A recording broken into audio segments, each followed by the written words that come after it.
Ignition sequence starts. 6, 5, 4, 3, 2, 1, 0. Liftoff. We have a liftoff.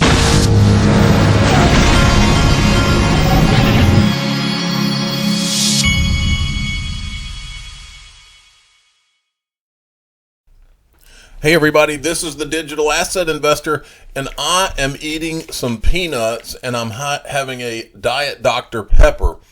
My wife guards her stash of Diet Dr. Pepper like she's watching it at all times. If you take a Diet Dr. Pepper, you better watch out, or you better go to the grocery store and get some more. So, I stole one of her Diet Dr. Peppers, and I don't know if I'm going to catch a hard time for it. It looked like there were 3 or 4 left. But God forbid you ever take the last Diet Dr. Pepper. And my 8-year-old is guilty of this a lot because he's the baby, so he can get away with anything. But this kid steals the last Diet Dr. Pepper all the time. So, he's the mama's boy. Okay. Bitcoin has room to hit a $400,000 price peak this year, says Bloomberg's Mike. Let's see who this guy is. If I can get this to do this. Mike McGlone is a senior commodity strategist at Bloomberg. So now you got Bloomberg calling for a $400,000 Bitcoin. Okay, this tweet from John Deaton. This guy is hardcore. I like him. Look at this. I have obtained all publicly available information that I can on Hinman. Now, William Hinman is the guy from the SEC that was at the SEC and went to the microphone in 2018 and said that Ethereum's not a security or whatever, in his opinion or whatever. Deaton goes on, he says he made $15 million from his firm while at the SEC. While Hinman was at the SEC, after he gave his Bitcoin and Ethereum speech, his firm represented Canaan in its IPO. Canaan is the second largest Chinese manufacturer of Bitcoin mining machinery. His law firm is a member of the Enterprise Ethereum Alliance. The EEA is a member-led industry organization whose objective is to drive the use of enterprise Ethereum and mainnet Ethereum blockchain technology as an open standard to empower all enterprises. Bill Hinman is back with his firm after accomplishing his goals at the SEC. Let's not forget that Clayton, Berger, and Hinman left the SEC after filing the most significant SEC action in modern history related to the most discussed topic in global finance today, digital assets. So, wow. So, I'll move on from there. This was another clip from Brian Brooks, who was the head of the OCC, and before that at Coinbase, the general counsel. Listen to what he says here, and it reminded me of something. It's very perplexing to me, and I'll tell you why. Okay, I will give him the first statement that it's highly volatile, and at this point, it's tough to use for transactions. But then he says it's not really a store of value, and then says it's essentially a substitute for gold. So the 4,000, 5,000 year store of value that we know historically is gold. And he just said it's like gold, but it's not a store of value. So does he not think gold is a store of value? And with what the Fed's doing right now, is $1? Is he really making the case that that's a store of value? Well, hey, Joe, you're thinking about it exactly the right way. I mean, there's a lot to unpack there. So first of all, as a store of value, I would just say there's a reason people have flocked to Bitcoin in the last year, right? Which is something else happened in the last year. And that is that we increased the money supply by 40%. So when you do that in a world of supply and demand, it means that the dollar is at least a 40% less good store of value than it was a year ago. And that is one of the reasons people look to Bitcoin. But Joe, the point I really want to make is the dollar may not actually be backed by anything. Obviously, we went off the gold standard in the Nixon administration, but cryptocurrencies actually are backed by something. They're backed by underlying networks. And what you're buying when you buy a crypto token, whether it's Bitcoin or anything else, is you're buying a piece of a financial network that's being built to transact all kinds of stuff. And the number of things that have gone on chain in the last 2 years is enormously high. That's why the cryptocurrency market today is almost a $2 trillion market. I believe in the wisdom of crowds personally, and I think that there's kind of like forces of the future at work here and then forces of the status quo. I think the crowds are telling you that these networks are where finance is going in the future. I want to be part of that. So the value's in the network. That reminds me of when Glenn Hutchins said the value is in the protocol. And all these crypto prices, that's all a distraction. Remember when he said that? I do. Now, this was the BIS Innovation Hub and Swift announced the winners of the ISO 222 hackathon, which invited teams to build and showcase solutions that enhance cross-border payments. So I went to their page to look at this, and let me see if I can find it here. Says that Mojaloop won for its solution for bridging the last mile.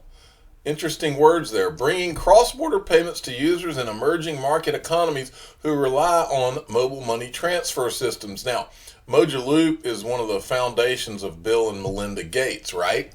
So we remember who has been working with Mojaloop.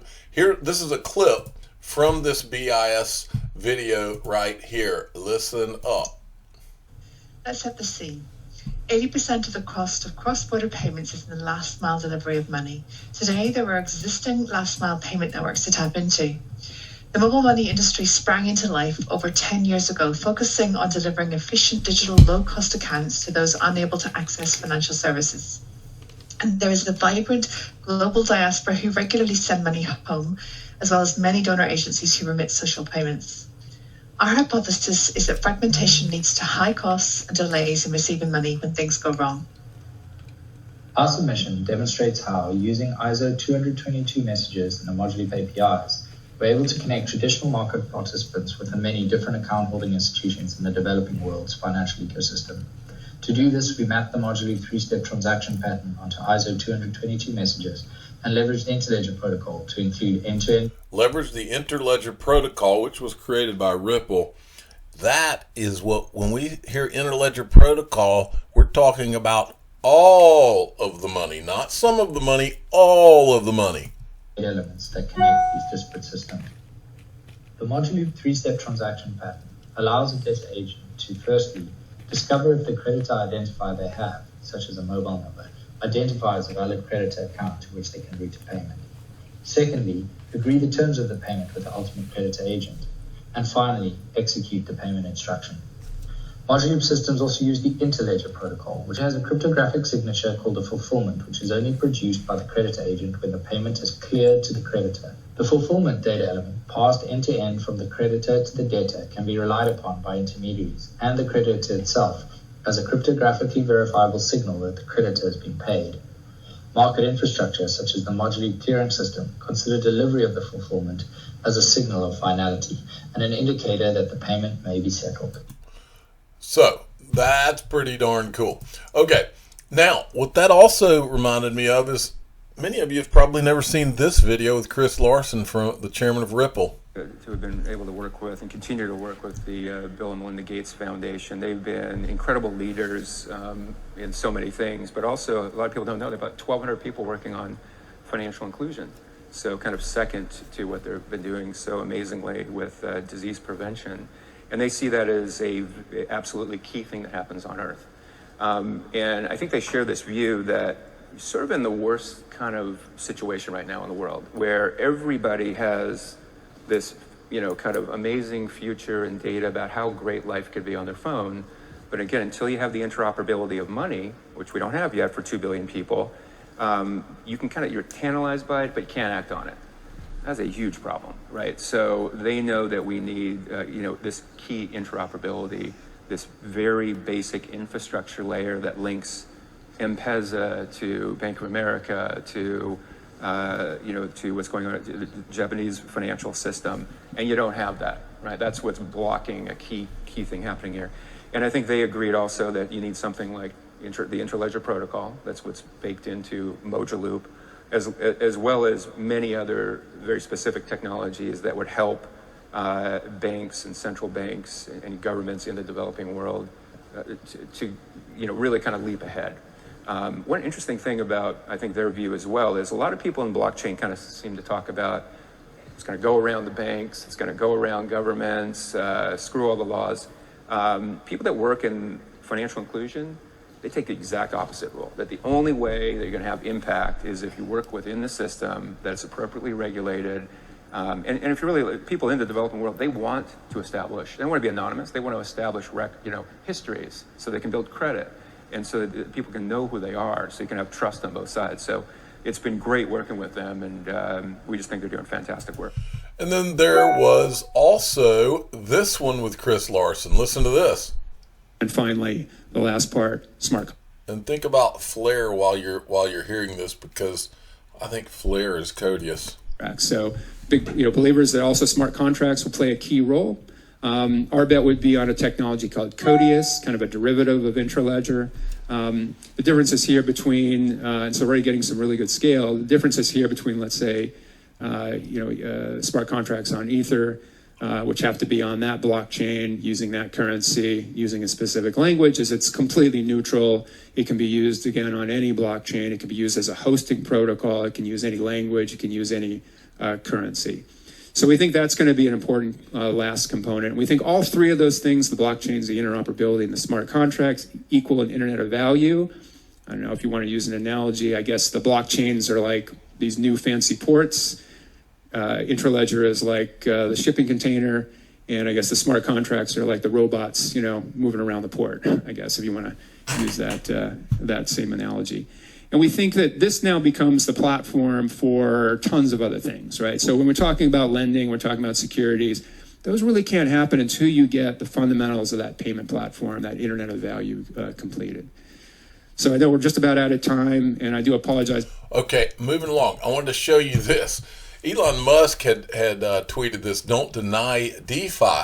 But Brian Kerr, who's the CEO of KAVA Labs, replied. He said, don't deny the 30% APY on Bitcoin deposits via DeFi, hard protocol, money market for digital assets. I didn't know if that was 30%. Well, I went and found this tweet. It says, earn more with your Bitcoin on KAVA DeFi platform. Supply Bitcoin to kava.io. Earn high yields on multiple DeFi products. Make your Bitcoin work for you.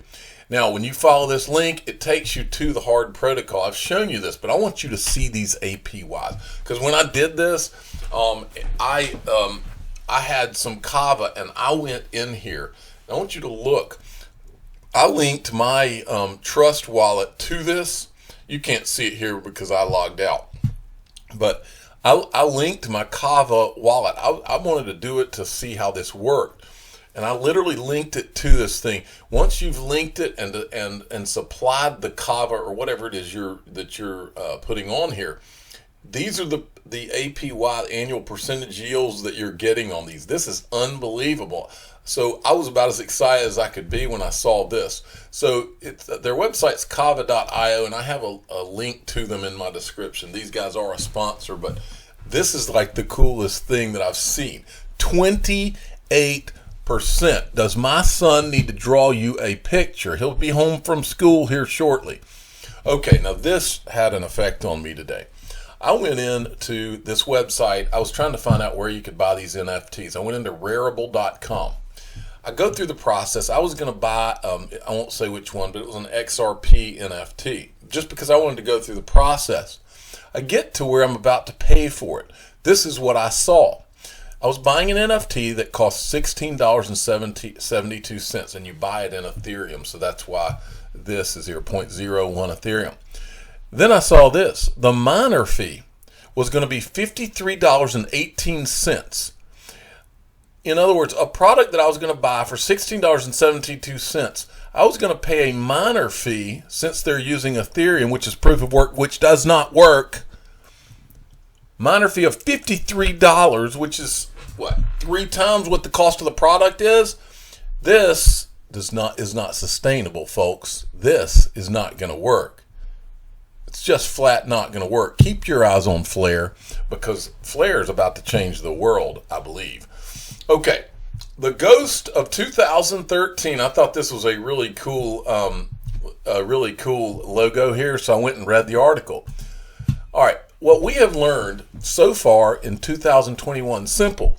The relentless liquidity machine remains in full control. In addition to renewed and larger fiscal stimulus, central banks, including the Fed, have made it abundantly clear they will keep printing no matter what the data shows, no matter how much inflation there is.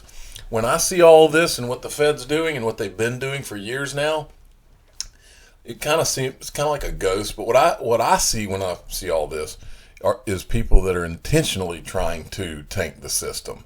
It's the only thing that makes any sense. But down here it says, if you reduce markets to its simplest form and just assume that central bank printing and liquidity remains the overarching driver of everything, and the Fed will, as it is stated, continue to print well into next year, then perhaps the best analog to the current action is the ghost of 2013. And what they're talking about here is back in 2013 right here. There were a couple of angst moments in 2013. One came on the heels of then Fed Chair Bernanke merely hinting at maybe tapering QE3 program. Markets imminently dropped, and Bernanke quickly dismissed the idea. One wonders why facepalm. The other two corrective episodes came during the regular season corrective periods of September and October. But anyway, what they're making the point here, the ghost of 2013, is that the second Bernanke even gave a whiff of a hint that they were going to stop all the QE business, the market tanked. So just imagine what it's like now. Just imagine if they gave a hint that they were going to pull it now. Imagine if they didn't have any choice but to pull it now.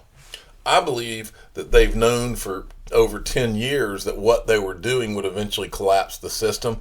I believe they're doing it intentionally to roll it into the Great Reset. That's what I believe they've wanted to do all along. It reminds me of this clip. Actually, this is another thing having to do with that was out today.